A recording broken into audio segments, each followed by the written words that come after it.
Hello, my friends. The night is young. I have poured myself a glass of scotch, and I am ready to recant the tale of Monday Night Warhammer. This week's adventures show the Warriors of Chaos fighting the Greenskins on a meeting engagement scenario. The Warriors of Chaos army here is the same one my opponent played last week versus my Vampire count, so it should look familiar if you've been watching them. And I'm trying a brand new list, trying a bunch of new stuff I've never played with before. With the Orcs and Goblins. I've also been pushing the hobby along quite a bit, which is kind of driving me to want to play with these. You can see I got some River Trolls painted up, I got a Wurzeg model stand-in for my Shaman, and I got a Squig, which you'll see is one of many. I lucked out, got a great deal. Anyway, let's get to it. We end up getting the meeting engagement scenario, but here's the terrain. We've got a Sphinx that really doesn't come into play. Nobody tries to go for the riddle of the Sphinx. We have a Blood Forest, a Charnel Pit, which is going to give -1 leadership to anyone within 6 inches, and then a Sigmarite Shrine on the other side, which is going to mean all forces of destruction, both armies, have to re-roll their successful ward saves if they're within 6 inches of it. Then there's a Fungus Forest as well. So we roll, and the Chaos opponent gets to deploy first, and he has to deploy his entire army, and he has to roll for reserves. So basically that's awesome for me. At first I thought, oh, I wanted to, if you deploy second, you can only go first on a 6, and I always seem to go second, but what this meant is his whole army's down, and because he's Chaos, he's hugging the line, which is what I would do too. I'm going to get to set up some favorable matchups, and that's what I do, so it ends up working really well for me. But here's what the Chaos guys brought. We've got 5 Hellstriders, a Nurgle Chariot, a group of 5 dogs. He has a Hell Cannon in the back. Then he's got a group of Chosen, and you can tell there's no War Shrine here. The War Shrine is held in reserves. It's the only thing that's in reserve for the Warriors of Chaos, so it's not too bad, but it does mean that the Chosen are only rolling 3d6 and dropping 1. They end up with +1 toughness. It always seems to be +1 toughness with these guys, but no Demon Prince. Then he's got a block of Nurgle Warriors with Halberds, and his level 4 is in there. Then he has a Gore Beast Chariot, 5 more dogs, and a group of Skull Crushers with just a Musician. Over here, I roll for reserves, and even though I've got all the units in the world, I only end up getting 1 Doom Diver held in reserves, which kind of sucks because he can't shoot, but it could have been way, way worse.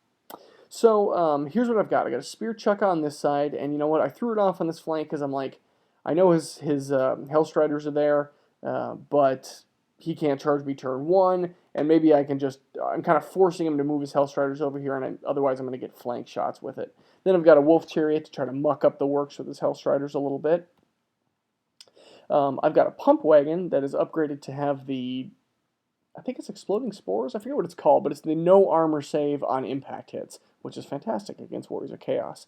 Then I've got a Squig Herd, and it's a Squig Herd Horde, baby. I have always wanted to try them, but they're retarded expensive from Games Workshop. I mean, I think they come in a pack of like 3 Squigs and 2 Handlers for like 20 or 30 bucks. It's ridiculous. But I happened to go into my local gaming store and found that they had bought someone's old Orcs and Goblins army and kind of repackaged them, and they were $5 for a pack. I cleaned them out. I bought every one they had. I don't have enough to make that whole horde. A buddy of mine had some Squig Hoppers that I threw into the middle there, but I mean, it's fantastic. I paid 40 bucks. It was, I don't know, it probably would have been, well, definitely over 100. So probably closer to 200. I lucked out. I'm very excited. You can tell I've kind of started spray painting them and basing them, so hopefully I'll have those painted up here pretty soon. But I wanted to try them. I don't really know how to use them precisely. They're pretty interesting. They've got weapon skill 4 and 2 attacks at strength 5, but they've got a low toughness and a low initiative, so you have to kind of survive. I figured, you know what, screw all the different arrangements. Let's just try a horde, put all the handlers in the back, and see what happens. So that's why I got them. Then I've got some Boar Boys. A Spear Chuck in the back, a Boar Chariot. I've got a long bus of Night Goblins with 3 Fanatics, Netters, a BSB's in there, and my level 2 of the Little Wah is in there as well. Then I've got 2 Mangler Squigs up front, and because I was deploying second, I was deploying second, and I knew I probably wasn't going to go first, so I didn't crowd the line with my combat units. I put the random crap and the crap I wanted to go up and mess with people first. Up on the line, and that way he couldn't get an easy charge off on me. Hopefully I could on him, or he'd have to deal with my Manglers. That's what I was thinking. Then I've got a big horde of Savage Orcs, and I normally don't do this because I like running 2 blocks. I like running the Black Orcs in there, but I wanted to try them. That is a hell of a lot of fighting power, and with that much power in there, I decided to put a black orc in there as well. So he can quell animosity, beat the hell out of the savage orcs if they fail animosity. My level 4 is in there as well with the lucky shrunken head. He also has a fencer's blades, so that he's weapon skill 10, gives him a little survivability, and I think I gave him the other trickster shard. I was hoping that if I did get into a challenge with chaos, I could maybe choose to accept if I got Fists of Gorkov, and then he would have to reroll his ward saves. That's kind of what I was going for there. For magic, I ended up getting Gaze of Mork, Hand of Gork, Edbutt, and Foot of Gork. So he's got hand and foot, which is fantastic. And then my little wog guy got Gift of the Spider God to get poison attacks and Itchy Nuisance, which is awesome. Then on the right here, I've got 5 Wolf Riders and 6 River Trolls. You can tell there's no Arachnarok Spider here this time, so I got lots of points to play with because that guy's expensive, and I decided to try some River Trolls. I'm not convinced on whether I needed to go River Trolls or normal Trolls. That -1's kind of expensive, just in terms of what it takes out of your rare points, so I might move those to normal Trolls down the road. Anyway, that's my list. Warriors Chaos Magic, he's got Plague Wind for the Vortex, Rancid Visitation for the Magic Missile, Curse of the Leper, which is the Hex or the Augment on your own dudes for toughness, and then Miasma Pestilence. So, here's Vanguard movement. Because we deploy about 12 inches away from each other, we're kind of crowding the line. He moves his dogs in front of his Skull Crushers, and I think this is before I moved mine. I couldn't, because of the bubble, you have to be 12 inches away from any enemy unit when you Vanguard. I couldn't move my wolves much closer, and I couldn't really block the Manglers with them. So that's kind of what I wanted to do, and I realized I couldn't, so I just moved them right into the forest. And that forest, Fungus Forest, it's going to make my guys stupid and stubborn, but what can you do?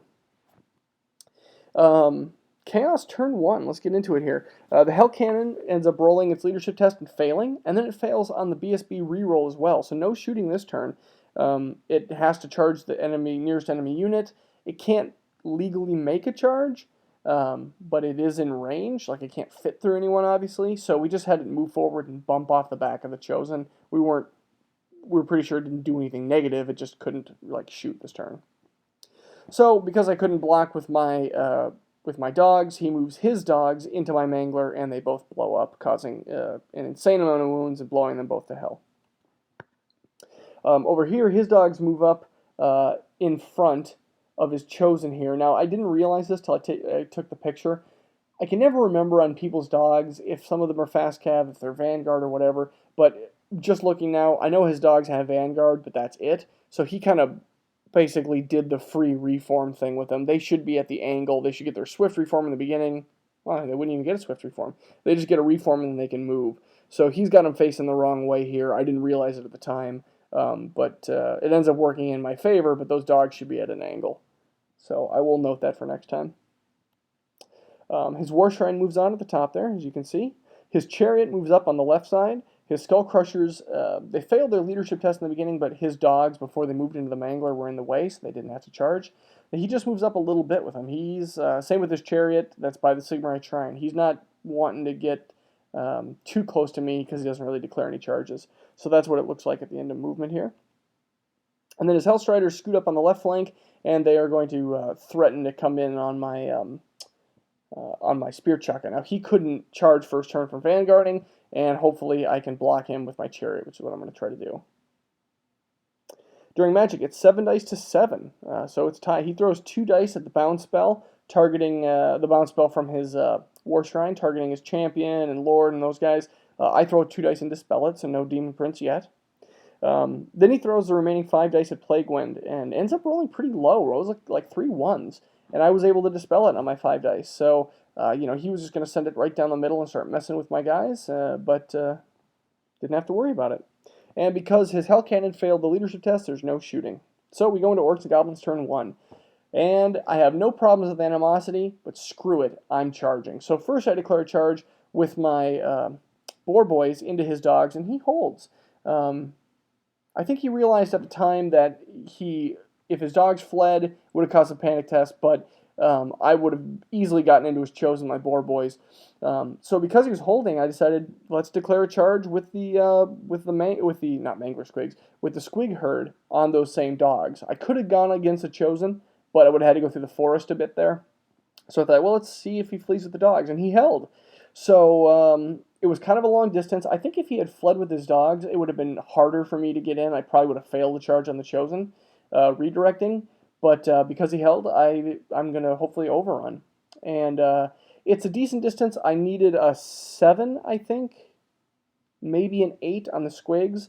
And it was pretty much, it was very close to auto make with the boars, but both of them make it in. So I'm feeling very happy about that. That's not a long distance to overrun, though I said that last week. My vampire counts had failed on both, so we'll see what happens.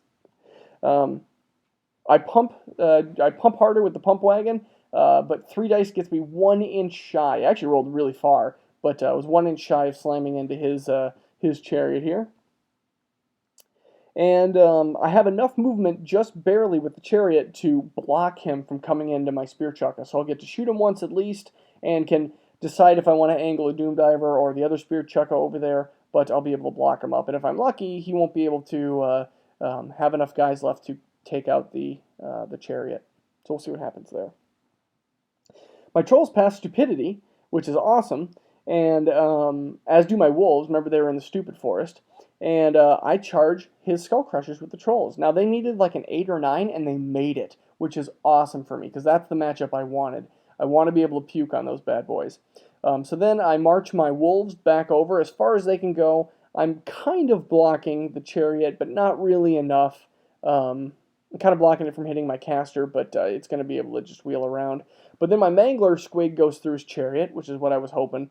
It did that first, actually, so I'm moving these dogs as a reaction to it. Mangler squig went through, but only did 3 wounds. I rolled really poorly. I rolled good for the amount of hits, or rolled well, rather, but I just couldn't wound him. So he's still sitting on 2 wounds remaining. Then I move my dogs up to try to block as best I can, but it's only kind of a half-assed job they're able to do there. During Magic, it's 9 dice to 5, so I've got a substantial lead.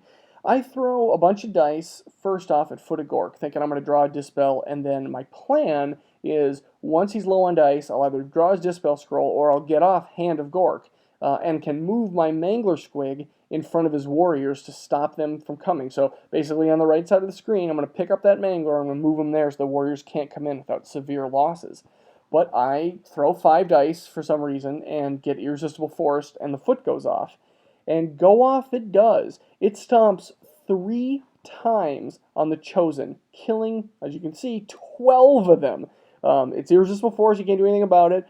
Make 3 stomps, kill 12. Then on the 4th stomp, I roll a 1, and Gork decides to stomp me. He puts it right on my savages here, and goes over my, right under the foot is my Savage Orc Shaman. He makes his lookout, sir, but I end up losing 10. Now, almost everyone who was there, or maybe not everyone, but more than half of all the guys who just got stomped had to re-roll their successful 5-up ward save. So that actually ended up working in his favor pretty well. Lost 10. Now, don't get me wrong, I would trade 10 savages for 12 chosen all day long, but my horde's getting kind of depleted there. Anyway, it was a fantastic magic phase for me.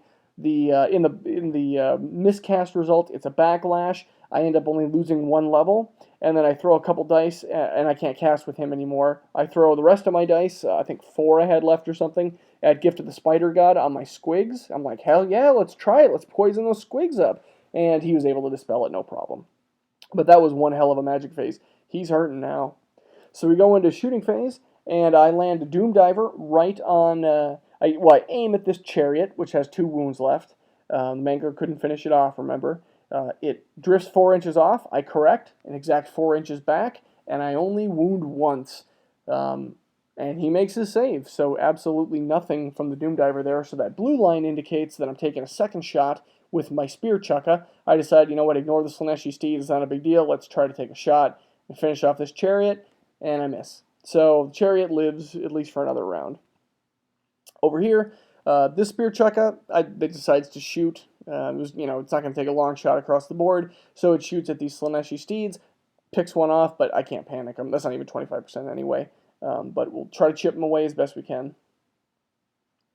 In close combat, he ends up killing 1 squig, and I armor saved a couple attacks on my boars, and I kill them all and overrun right into the Chosen. They both make it. So there's the 1 squig off to the side, and now I don't really know what to expect from these squigs. I know that the goblins are going to be terrible, but they're pretty protected. so I don't have to worry about them blowing up really unless I flee from combat. They are chosen, but they're severely limited. And I got 2 attacks at strength 5, weapon skill 4 on these guys. So yeah, I think that's a good matchup. That was the matchup I wanted in the beginning, and let's see what happens. During the trolls versus the skull crushers, it was awesome. The riders end up doing 4 wounds to me, and I regen 3 of them, so I'm only sitting on 1. Then I'm initiative 1. Then his mounts go, the jugs. They only put 2 wounds on me, and I regen 1, so I've still got all my bases. Throw 6 pukes back at him, and even though I'm 3s to wound, I only wound with 2 of them. No armor save versus puke. So I win combat, and he flees outside of the general's leadership, unfortunately, and I catch him. Even with Swift Stride, he's probably just going to go off the board, but I caught him, and that was an emotional victory. Now I'm outside of my leadership bubble, so those trolls are going to stupid themselves off the board, but hey, that's pretty awesome. So I'm very happy about that. That went really well. Now it's Warriors of Chaos turn 2. His chariot goes into my pump wagon, as you can see here. I do my little stand and shoot with my strength 2, no armor save, but don't do anything. His Slaneshi steeds go into my wolf's chariot, and that's what I expected. I just hope to live, and we'll see what happens. Then over here, his warriors charge my boar boys, and they end up being right in the front. Would have been nice to him for him to have the flank, but they'll make probably short work of those boar boys as well, so it won't be too bad. His chariot decides to back up into my mangler squig. He was worried about that thing just ripping through his lines, and I don't think he realized at the time. In fact, I think we talked about this after. He didn't realize that once the squig had hit something, now it's going to be random movement. And look at that, a good third of the directions that this thing can go are going to bounce it into the terrain or off the board. So he probably wouldn't have done that. I think he said in hindsight, he probably would have just got the chariot out of there, maybe slammed it into my savages and whittled them down. But at the time, that was his thinking. So he just backed it up, took 1,000,000 wounds, and both of them are gone now.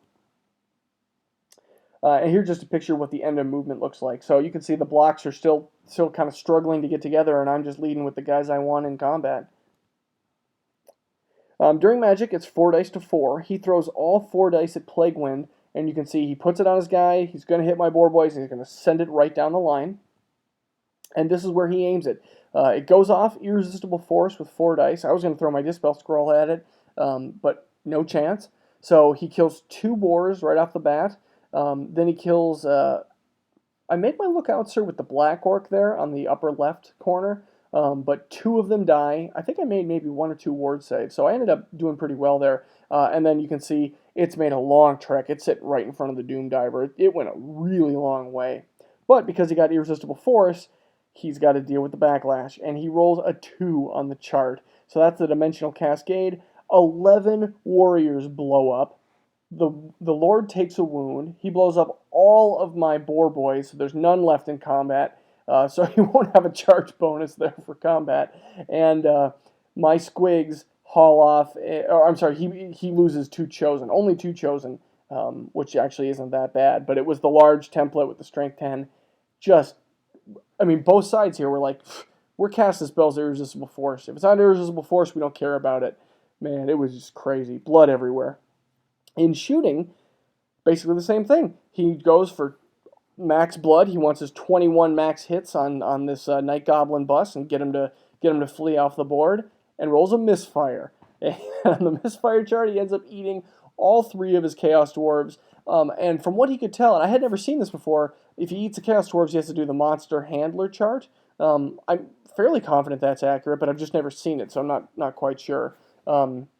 So what we rolled was that the Hell Cannon now, if it was accurate and it had to roll on the chart, now it has to just spin in circles. It can pivot and it can shoot. It has to shoot the closest enemy, but it can't like move or engage in combat. It's kind of guarding the body of its handlers. So that's pretty good for me because as long as I'm in combat, it can't shoot the closest unit to the squigs. So that's fantastic.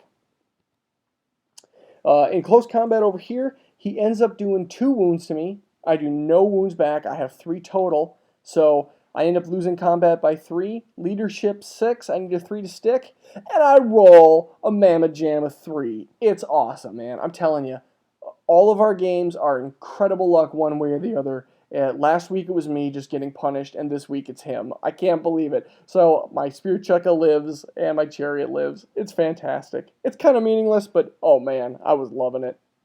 I was due for some good luck. Over here, he kills the Pump Wagon on all the impact hits alone and overruns. That's to be expected. And in close combat over here, where are the squigs, you ask? Well, in combat, they actually did a pretty decent job. They killed 3 Chosen. I didn't throw any hits at the BSB. I wasn't too worried about it. And then I don't remember how many they took back, but I lost combat and broke. And that's a problem with squigs, which is part of the reason you take them. I mean, that's kind of an expensive unit, but when they break combat or all their handlers are dead, they blow up. And they blow up with D6 Strength 5 hits, but it's plus 1 hit for every 5 squigs left. So it was D6 plus 4. It was an insane amount. Now, the distance of the explosion is 2d6 out, which didn't hit any of my guys, but hit his Hell Cannon, the Warriors, and the Chosen. So on the Hell Cannon, I had 8 hits. I landed nothing. It was like 4s? 3s? 4s to wound, I believe. And I landed none of them. He didn't have to make a damn save. I landed nothing. It was bizarre. All those hits. 8 hits, no wounds on the Hell Cannon. Then I got 7 hits on the Chosen and only managed 1 wound. So you can see the 3 on the Chosen there's from combat, and the 1 off to the left is from the explosion. And then I landed 10 hits on the Warriors, and he armor saved 2 of them, and 8 of them died. So the Warriors take a panic test, but they're fine. And I mean, just the squigs just won me the game here, totally. This is where remember, I haven't even gone turn 2. This is top of turn 2, and my Warriors of Chaos opponent resigned, and I think that was the right call. He had nothing left to fight with. He had a Hell Cannon, but I mean, the Hell Cannon he couldn't control. He had 1 Chariot, and I've got double Doom Divers, double Spear Chukkas, magic, and I mean, my horde's pretty diminished, but I can reform and go crazy. Here's just a picture from his view. You can see it was just decimated. We started so close to each other, and it just went all in my favor. Those trolls there are probably never going to get back in combat, but what can you do? The game's over for them. So here's the parting shot. It was just a fun game. It was really fun for me. It was very fast. I mean, we were done in like an hour and 20 minutes. It was bizarre, but it was pretty fun to have the luck swing in my favor for once. And I like the squigs. I don't think I would normally run them in a horde like that. From what I've read and what I can tell, they're going to be really good against low initiative guys. If I was playing Rotor again with the Lizardmen, I think I'm going to take them like crazy because I'll get to go first. And 2 attacks at Strength 5 at 4 weapon skill, I think they'll be good.